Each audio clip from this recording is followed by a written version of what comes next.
Hey, what's up? This is Phil Ebner with VideoSchoolOnline.com bringing you another great After Effects tutorial. Today we're using the graph editor to make a ball bounce.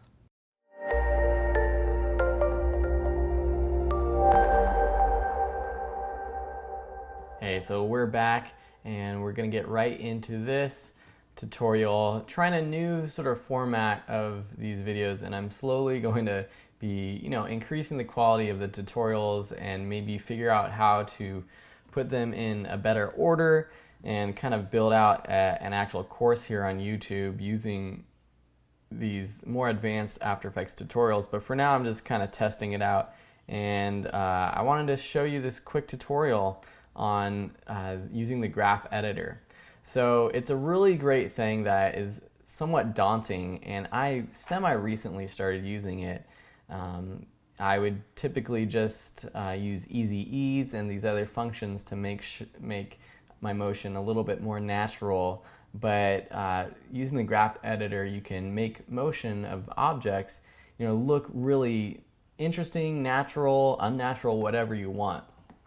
So let's just look at the project we're going to be doing. It's basically a bouncing ball. You see that it kind of comes to a rest at the end, but it bounces up. And the motion, it's more natural than, well, just if you set a few keyframes and the ball went back and forth. So let's get straight to this. So I'm going to start a new composition. So just click the create new comp, 1920 by 1080, 10 seconds. This could actually just be 5 seconds. That's fine. Black background. That's great. So we have our new composition. And then we're going to create our ball. There's a couple ways to do it, but one way is to select this shape tool, double click to create this ellipse that fits your composition size, drop down the ellipse menu, drop down ellipse path, while holding Option or Alt on your keyboard, double click the link icon next to the 1920 by 1080, and that turns it to 1920 by 1920. So this is a perfect circle with our anchor point in the center. So then I'm just going to click and drag the size of it to the left, holding Shift to do it at a faster rate, and just make it a ball about that size. So then we're just going to set our basic position keyframes so that it's going to start up above the composition, bounce down, and then bounce up a couple times. So press P while you have this shape layer selected to bring up position. And then just press the return or enter key, and I'm just going to call this ball. Okay, so then I'm going to go forward about, we'll say 12 frames or so, 10 frames, and set a keyframe at the bottom of this bounce. So then just click the stopwatch there, and at 10 frames, this is where the ball is going to be. Now we're going to go back to the start of the composition and move it off the frame up. Now I'm going to hold Shift so it locks it to this Y axis basically, so it goes straight up and down. So now we have the ball going down and then it stops right there. So then we're going to go forward another 10 frames and bring it up about 3/4 of the way up. So we're using, this is like a really bouncy ball, so we figure it bounces up about that high. Then we're going to go forward another 10 frames, and I'm just going to copy this second keyframe, the one where it's at the bottom, so just Command C or Control C, and Control V or Command V, and that pastes it. So now it goes down, up, down. Then we're going to go forward 10 frames. We're going to go up, but this time not 3/4 of the way, maybe about, 1/3 to a half the way up. And then 10 frames forward, and then we can just press Command V to paste that keyframe again. So now let's look at the motion of this. So I'm going to press 0 on my keyboard to do a RAM preview. Okay, so now that was a little fast, so what I'm going to do is select all of these with my mouse, and then selecting the last one and pressing the Alt Option key, I can click and drag, and so now all of them sort of are lengthened, all the keyframes increase at the same rate. So there you have a better bounce, maybe a little too slow, so I'm just going to decrease it. Okay, so let's just play something with this. Okay, but now this doesn't look like a bouncing ball. We want it to look like this. It kind of speeds up, slows down at different spots to make it look natural.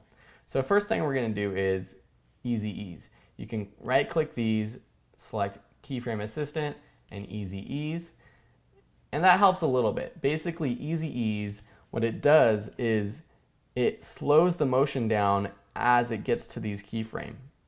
It eases into them and then it eases out of them. So right now, it slows into it, slows out of it, and then halfway between these two keyframes, that's when it's moving the fastest. But that's not actually how a bouncing ball would bounce, unless you're, on the moon somewhere with zero gravity. And I'm just going to bring in this preview timeline thing over here so that I can just preview this part of the composition, not the whole 5 seconds. So as I was saying, that's not how a ball would bounce. So what we can do is look at the graph editor. Dun, dun, dun. So select your keyframes and select the graph editor. Uh-oh, see all this stuff? See what I just brought up? All right, so then I'm just gonna click this Fit All Graphs to View so that I get a nice view of this.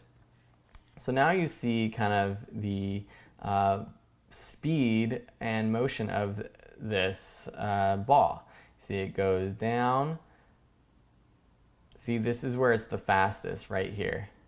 And it has the actual figures on the left side of this graph.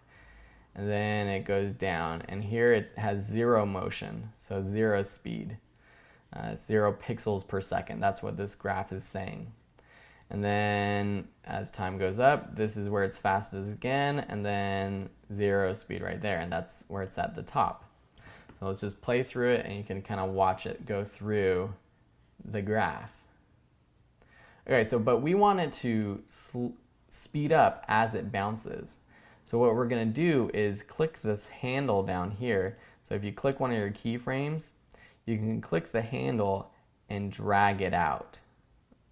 And as you can see, it's getting really fast right around here. It's closer to where it's going to bounce. We can even click this keyframe, and bring in this handle. So now it's moving about 8,500 pixels per second right before it hits the bottom. So let's look what this looks like. So it looks better. See, it kind of speeds into that bounce. It might be a little too fast, so I'm just going to bring it back.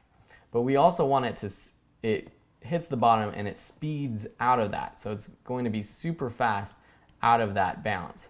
So I'm going to just bring this keyframe back, and then for this third keyframe, move it to the left as well. So now we have this sort of graph that looks like this, with the fastest speeds right near the bounce at the bottom. And then that looks pretty good, because then at this top keyframe where it's bouncing up, this is where it should be the slowest, because if you bounce a ball and you took a video of it, it would slow down at the top of the bounce. And see how this slope of this graph slows into that. Now we want it to slow out of that, so we're going to take this keyframe and drag it out, and then over here on this keyframe where it bounces again, we're going to drag in. And so it's going to be another sort of fast bounce on this keyframe. Same here, just drag these keyframes in.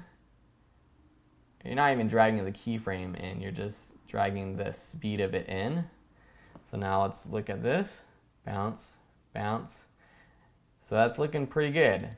Now this last one, sort of the same idea. We just want to drag this when it's up at the top of this bounce. We want to drag it out so it's a little bit slower, and then it kind of speeds into that last bounce.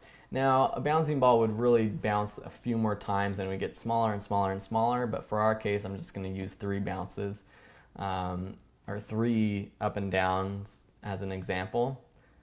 So now it's looking more like a natural bouncing ball. So this is looking really good, and this is basically what we did with the graph editor. It's a great way to change the speed of your motion of whatever objects you want to make speed up or slow down. One thing we can do to make this look even more natural is add some motion blur to it. So just make sure you select this enable motion blur. Then underneath on this layer, on the ball layer, click the motion blur option. And that just makes it look even more natural. You know, what we could do is even create a little squish in this, and maybe I'll do that in a future lesson. But for now, that is how to use the graph editor to make your motion look more natural. Thank you for watching, and we'll see you in the next lessons. Please, please, please subscribe to the Video School Online YouTube channel. Please like this video, send me a comment. If you need help with anything, let me know and I'll create a tutorial for you. Share it with your friends, and we'll see you next time. Bye.